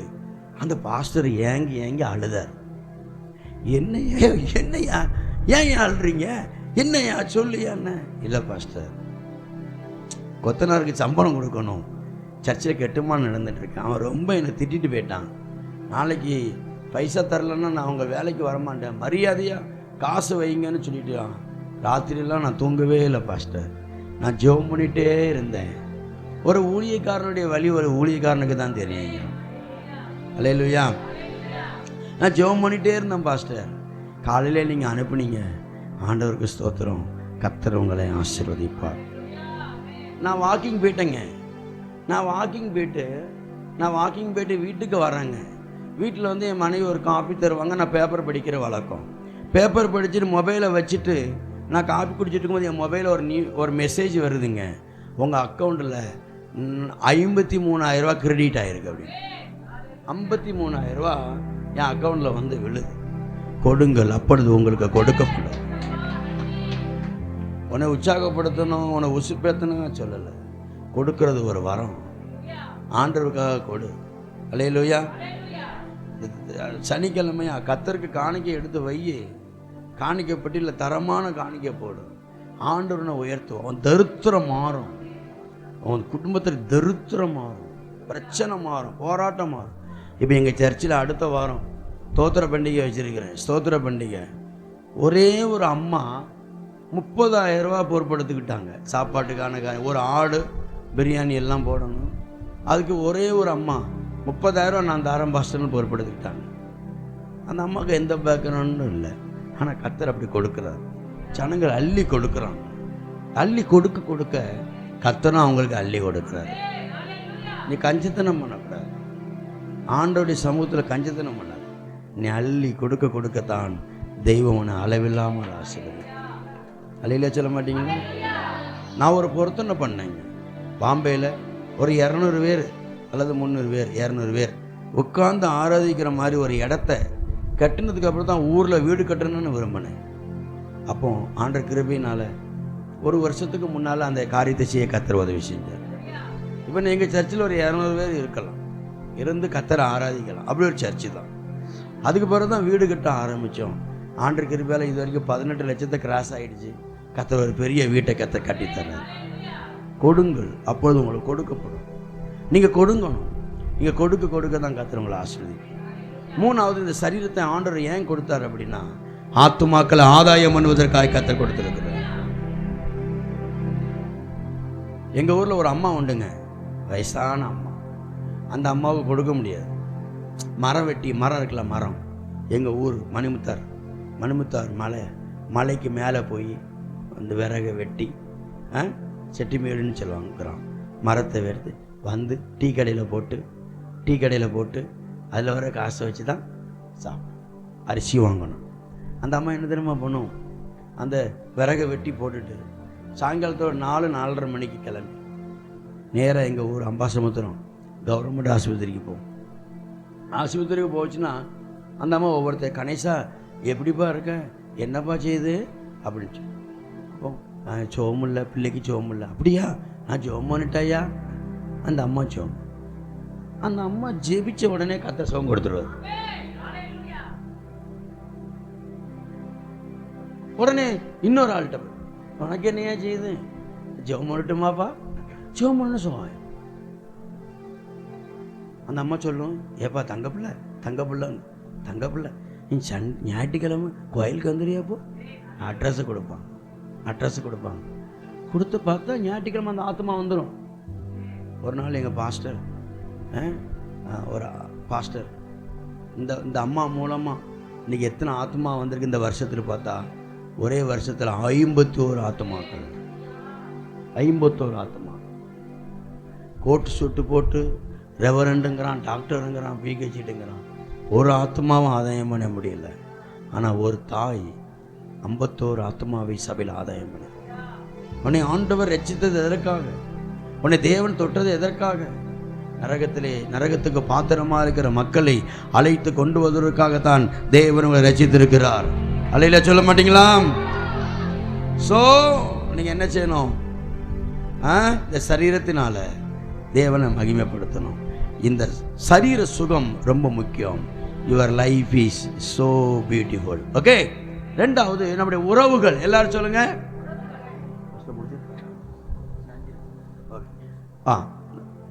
முடிச்சிருவேன், கவலைப்படாதீங்க, நேரம் எடுக்க மாட்டேன். சாரி, மன்னிச்சுங்க. உறவுகள் இல்லையா? முதலாவது நம்ம சரீரம் வாழ்க்கை அளவில் தான் மாற்று. ரெண்டாவது உறவுகள் ரொம்ப முக்கியம். இப்போ நான் மும்பைக்கு தனியாக போனேன், திருமணம் ஆகாமல் போனேன். அங்கே போய் ஆண்டவர் எனக்கு அழகான ஒரு மனைவியை கொடுத்தார். உறவுகளை தேவன் இணைக்கிறார். தேவன் உறவுகளை நமக்கு தருகிறார். உறவுகளை தேவன் நமக்கு தருகிறார். அதுக்கடுத்தால 2 பிள்ளைகளை கொடுத்தார். 2 பிள்ளைகளை. உறவுகள் பெருக்கமடைகிறது. அக்கா, சகோதரி, சொந்தம், பந்தம், மாமா, தாய் மாமா, நாத்தனார், ஒவ்வொரு உறவுகளும் ரொம்ப முக்கியமானது. உறவுகளை கசந்து கொள்ளாதீர்கள். உறவுகளிடத்தில் சண்டை போடாதீர்கள். உறவுகளை பற்றி கெடுத்து பேசாதீர்கள். உறவுகளில் ஒருவரை கெடுத்து ஒருவரிடத்தில் பேசாதீர்கள். உறவுகளுக்குள்ளே கோல் சொல்லி தெரியாதிருங்கள். உறவுகளை பேணி பாதுகாத்துக் கொள்ள வேண்டும். காரணம், உறவுகள் தான் நம்முடைய வாழ்க்கையை அழகுள்ளதாக மாற்றுகிறது. கரங்களை தட்டி கர்த்தரை மகிமைப்படுத்துவாங்க இல்லையா?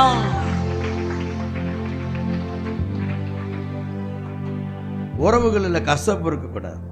உறவுகளில் பாவம் இருக்கக்கூடாது. நான் அடிக்கடி சொல்லுவேன், நண்டு இருக்குல்ல, நண்டு இந்த உலகத்திலே பொறுப்பான மிருகம்னா அது நண்டு தான். நண்டு நண்டு ஏன்னா இந்த பூகம்பங்கள் வருகின்ற பொழுது, பூகம்பங்கள் இயற்கை சீற்றங்கள் வரும்போது, சுனாமி வருகின்ற பொழுது இந்த நண்டு என்ன பண்ணுமா, தன் மனைவியை முதுகிலை தூக்கி கொண்டு சுமந்து போமா. ஆனால் என்னன்னா, போகிற அவசரத்தில் அடுத்தவன் பொண்டாட்டியும் தூக்கிட்டு போயிருமா அந்த நண்டு.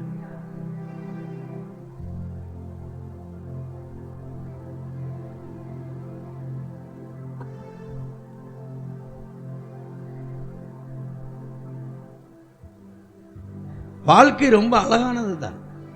ஆனால் உன் வாழ்க்கையை நீ கரெக்டாக பார்க்கணும். உன் மனைவி, உன் பிள்ளைகள் கர்த்தருக்கு சாட்சியாக ஜீவிக்க வேண்டும். குடும்பமாக ஆலயத்துக்கு வரணும். குடும்பமாக ஆலயத்துக்கு வர பிரயாசப்படணும். பிள்ளையை சபிக்காதீங்க. அவன் தப்பு பண்ணுவான், அதனால தான் அவனுக்கு பேர் பிள்ளை. சேட்டை பண்ணுவான், அதனால தான் அவனுக்கு பேர் பிள்ளை. கல்லை கொண்டு எரிவாங்க, அவங்களுக்கு பேர் தான் விசுவாசிங்க. விசுவாசினாலே அவன் கையில் கல் இருக்கணும். அவன் எடுத்து பாஸ்டரை அப்படி வீசணும், அவனுக்கு பேர் தான் விசுவாசி. நாங்கள் அதெல்லாம் கண்டுக்கிறது இல்லை. பிள்ளையை சபிக்காதம்மா. உங்கள் பிள்ளைங்க நீங்கள் சபிக்கக்கூடாது. நீ விளங்காமல் போயிடுவேன். நீ போகிற வழியில் பைக்கில் செத்துரு. ஒரு அம்மா சொல்லுது, பெத்த பிள்ளை, ஏல நீ போகிற வழியில் பஸ்ஸில் அடிப்படி செத்துருவல அப்படின்னு. அவன் செத்துட்டான்னு நீ சந்தோஷமாக இருந்துருவிய? உலகத்திலே பெரிய கொடுமை என்ன தெரியுமா? பெத்த பிள்ளைக்கு மண்ணடி போடுறது. கொடுமை அது, கொடுமைங்க அது. இயேசுவின் நாமத்தை தீர்க்கதரிசனம் சொல்கிறேன். உங்களை உங்கள் பிள்ளைகள் அடக்கம் பண்ணுவார்கள், நீங்கள் உங்கள் பிள்ளைகள் அடக்கம் பண்ண மாட்டீர்கள்.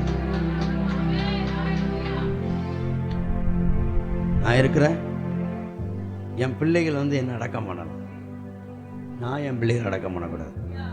அப்படி ஒரு தெய்வீக ஆசீர்வாதம் சபையில் தேவன் தருகிறார். நான் பேசுறது சாதாரணமாக தெரியும், ஆனால் கர்த்தர் பேசுகிறதே பேசுகிறேன். ஸோ உறவுகளை பேணி பார்க்க வேண்டும். போதகர் விசுவாசிகளுடைய உறவு சரியாக இருக்க வேண்டும். கணவன் மனைவி உறவு சரியாக இருக்க வேண்டும்.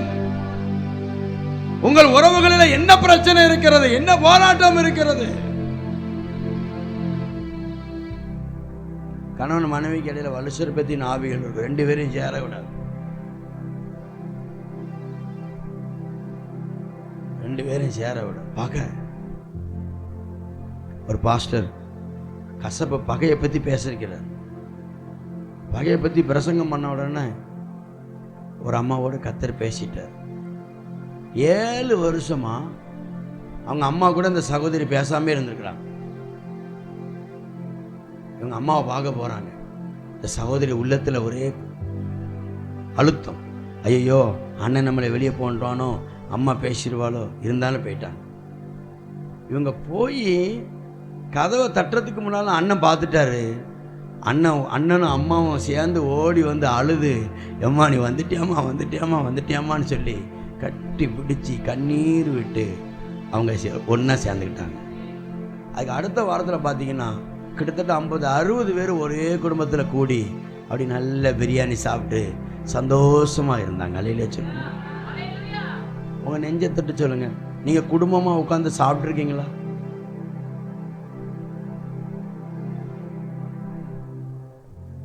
போதவர்களுக்கும் சொல்கிறேன், விசுவாசிக்கும் சொல்கிறேன். இன்றைக்கெல்லாம் பார்த்தீங்கன்னா பிள்ளைங்க மொபைல் ஃபோனை வச்சுக்கிட்டு அதுக்கு ஒரு ரூமில் போய் சாப்பிட்றது, இதுக்கு ஒரு ரூமில் சாப்பிட்றது. இது என்ன வாழ்க்கை? செத்த வாழ்க்கை. சாப்பாடை வச்சு எல்லாம் கூடி ரவுண்டாக உட்காந்து சாப்பிடணும். அதுக்கு பேர் தான் கர்த்தர் சத்துருக்களுக்கு முன்பாக உனக்கு ஒரு பந்தி ஆயத்தப்படுத்துறது. ஆனால் பிசாசு இதை விட மாட்டான். நான் சர்ச்சில் அப்படி தான் சொல்லுவேன். சர்ச்சில் எல்லோரும் நாங்கள் ரவுண்டு கட்டி சாப்பிடுவோம். சர்ச்சில் சாப்பாடு நடக்கும். பிசாசு பார்ப்பான், அவன் வெக்கப்பட்டு போயிடுவான். நல்லா சாப்பிடணும். கணவன் மனைவி உட்காந்து சாப்பிடணும். நீங்கள் போட்டு சாப்பிடுங்க, நீங்கள் போட்டு சாப்பிடுங்க. அந்த அளவுக்கு நான் ஆடு மாடா ஒன்றா உட்காந்து சாப்பிடும். பிள்ளைகளுக்கு தகப்பன் ஊட்டி விடணும். பிள்ளைகள் தகப்பனுக்கு ஊட்டி விடணும். Price the Lord. நம்மளாம் பார்த்தீங்கன்னா கல்யாணத்து அன்னைக்கு தான் பொண்டாட்டிக்கு ஊட்டி விடுற மாதிரி போட்டோம். ஊட்டி விடு ஆனால் அவள் ஊட்டி விடும்.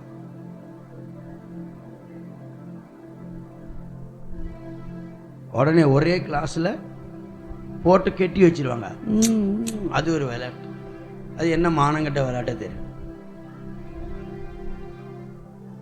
அதுக்கப்புறம் என்னைக்காவது நீ ஊட்டி விட்டுருக்கியா பொண்டாட்டிக்கு? புருஷனுக்கு என்னைக்காவது ஊட்டி விட்டுருக்கியா?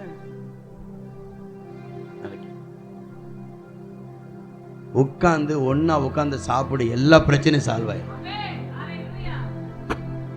நல்ல கறி குழம்பு வைங்க, நல்ல சாப்பாடு வைங்க, குடும்பமாக உட்காந்து நேரம் கிடைக்கும் போதெல்லாம் ஒன்றா உட்காந்து சாப்பிட பழகு. ராத்திரி படுக்கைக்கு முன்னால் ஒன்றா உட்காந்து சாப்பிட பழகு. ஞாயிற்றுக்கிழமை ஒன்றா உட்காந்து சர்ச்சை முடிஞ்சாச்சு வீட்டுக்கு போகிறீங்க, ஒன்றா உட்காந்து அழகோடு சாப்பிடுங்க. அந்த அந்த ஒன்றா உட்காந்து சாப்பிட்றீங்களே, அதிலேயே கர்த்தர் உங்களை உறவுகளை பலப்படுத்தி விடுவா. உங்கள் பிள்ளைங்க தவறான வழிக்கு போக மாட்டாங்க. உங்கள் கணவர் தவறான வழிக்கு போக மாட்டார். ஒன்று சொல்கிறேன், உறவுகளை பேணி நீங்கள் பாதுகாத்து கொள்ள வேண்டும். உறவுகளை நஷ்டப்படுத்தாதீர்கள். அல்லேலூயா சொல்லுங்க. உன் கூட பைபிள் என்ன சொல்றது? தன் சகோதரனிடத்தில் அன்பு கூறாதவன், தான் கண்ட சகோதரத்தில் அன்பு கூறாதவன் காணாத தேவனிடத்தில் எப்படி அன்பு கூறுவான்? சகோதரன் நேசிக்கணும்ப்பா. சகோதரை நேசிக்கணும், பெரியப்பாவை நேசிக்கணும், பெரியம்மாவை நேசிக்கணும், சொந்த பந்தங்களை நேசிக்கணும். அலையிலேயே சொல்ல மாட்டீங்களா? அதுதான் உறவுகள் தான் நமக்கு ஒற்றுமையை கொண்டு வரும். Price the Lord. டிஸ்கவரி சேனலில் நான் ஒரு காரியத்தை பார்த்து நான் முடிக்க போகிறேன். நான் முடிச்சிருக்கேன். ஒரு காட்டு எருமை மாடு, கண்ணுக்குட்டி. காட்டு எருமை மாடு நிற்குது, கண்ணுக்குட்டி நிற்குது. தண்ணி குடிக்க போகுது. அப்படி தண்ணி குடிச்சிக்கிட்டே இருக்கு. திடீர்னு ஒரு முதல்ல கண்ணுக்குட்டியை பிடிச்சிரு. கண்ணுக்குட்டியை பிடிச்சி தண்ணிக்கிற இழுக்குது. இந்த தாய் மாடு, காட்டெருமை தாய் மாடு போராடுது, பிள்ளைய காப்பாற்ற போராடுது. திடீர்னு இதால முடியல. இந்த மாடு எங்கேயோ ஓடுதுங்க, எங்கேயோ ஓடுது. ஓடி ஒரு நிமிஷம், ஒரு 2 நிமிஷம் ஓடுது. ஓடிட்டு பார்த்தா அங்கிருந்து ஒரு 200 மாடு வருது. இந்த மாடு கூட இந்த 200 மாடு வந்து இங்க பார்த்தா கண்ணுக்குட்டிக்கும் முதலைக்கும் இடையில போராட்டம் நடக்குது. கரைக்கு இழுக்குது, அது தண்ணிக்கு இழுக்குது. இந்த 200 மாடு வந்துச்சுங்க. வந்து அந்த முதலைய மிதிச்சு முதல்ல ஓடிடுச்சு. கண்ணுக்குட்டி கரைக்கு சேர்ந்துருச்சு. இப்போ எனக்கு என்ன சந்தேகம்னா, இது என்ன போய் சொல்லியிருக்கோம்?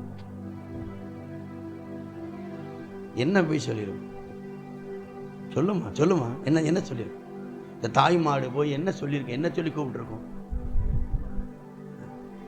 அது பாசை நமக்கு தெரியாது, ஆனால் அதுகளுக்கு தெரியும் இல்லையா? இங்க பாருங்க, என் பிள்ளைய, என் பெத்த பிள்ளைய முதல்ல கடிச்சிடுச்சு, என்னால காப்பாற்ற முடியல, ப்ளீஸ் வந்து ஹெல்ப் பண்ணுங்க, ப்ளீஸ் எனக்கு உதவி செய்யுங்க. அப்படியா? முதல்ல கடிச்சிட்டான், வாங்க எல்லாரும் ஓடுவோம். எல்லா உறவுகளும் ஓடி வந்து அந்த பிள்ளையை காப்பாத்தினது. உறவுகள் ரொம்ப முக்கியம். எந்த உறவையும் அற்பமா நினைக்காது. இன்னைக்கு காசு இல்லாம இருக்கலாம், அந்த உறவுகள் இடத்துல. நீ வெறுக்கிற உறவுகள் இடத்துல இன்று காசு இல்லாமல் இருக்கலாம், பணம் இல்லாமல் இருக்கலாம், வசதி வாய்ப்புகள் இல்லாமல் இருக்கலாம். ஆனால் ஒரு நாள் வரும்போது உன்னை விட அவர்கள் உயர்ந்தவர்களாக மாறிவிடுவார்கள். எந்த உறவையும் அற்பமாக எண்ணாதே, எந்த உறவையும் தள்ளாதே, எந்த உறவையும் வேண்டாம் என்று வெறுக்காதே. நீ எந்த உறவை வெறுக்கிறாயோ அந்த உறவுகள் தான் உன்னை வந்து தூக்கி எடுக்கும். உறவுகள் ரொம்ப முக்கியங்க. உறவுகள் தான் உங்கள் வாழ்க்கையை அழகுள்ளதாக மாற்றுகிறது. இன்னைக்கு உனக்கு பொண்டாட்டியோட அருமனைக்கு நிறைய பேருக்கு தெரியல. பொண்டாட்டி செத்தா தான் தெரியும் நிறைய பேருக்கு. பொண்டாட்டி இல்லாமல் வாழ்ந்து பார், வாழ்க்கையே நரகமாய்ப்படும். புருஷன் இருக்கும்போது மதிப்பு தெரியல. 2 பேருக்கு சண்டை, புருஷனை பொண்டாட்டி. திருநெல்வேலிக்காரங்க மும்பையில் பஞ்சாயத்துக்கு போயிருக்கேன். இவா சொல்கிறா, போல உன் சோழியை பார்த்துட்டு போல, நீ இல்லைன்னா எனக்கு என்ன இல்லை ஏழை ஓலன்னு பேசுகிறா. எனக்கு இன்னும் கொஞ்ச நேரத்தில் எனக்கு இன்னும் கொஞ்ச நேரம் நம்மளும் ஏழைன்றவாளோ. ஏழை பாஸ்டர் வெளியே போல, எனக்கு பயமாயிடுச்சு. நஞ்சனை ஏம்மா அப்படி பேசாதம்மா, உனக்கு புருஷன் ரொம்ப முக்கியம்மா. இவன் என்ன பெரிய இவனா, எனக்கு முடியும் பாஸ்டர்னா. புருஷன் செத்து போயிட்டான் திடீர்னு. புருஷன் செத்ததுக்கு அப்புறம் இன்னைக்கு போட்டோவை வச்சுட்டு அழுதா. போட்டோவை வச்சுக்கிட்டு அழுதா. போட்டோவை பார்த்து பார்த்து அழுதா. இன்னும் எவ்வளோ நல்ல பார்த்தாவே, பால்லாம் வாங்கி தருவாவே, ரோட்டில் அலைய விட மாட்டாவே. இன்னைக்கு அவ இல்லாமல் நான் படுறேன், ஒரு இடத்துக்கு போக முடியல.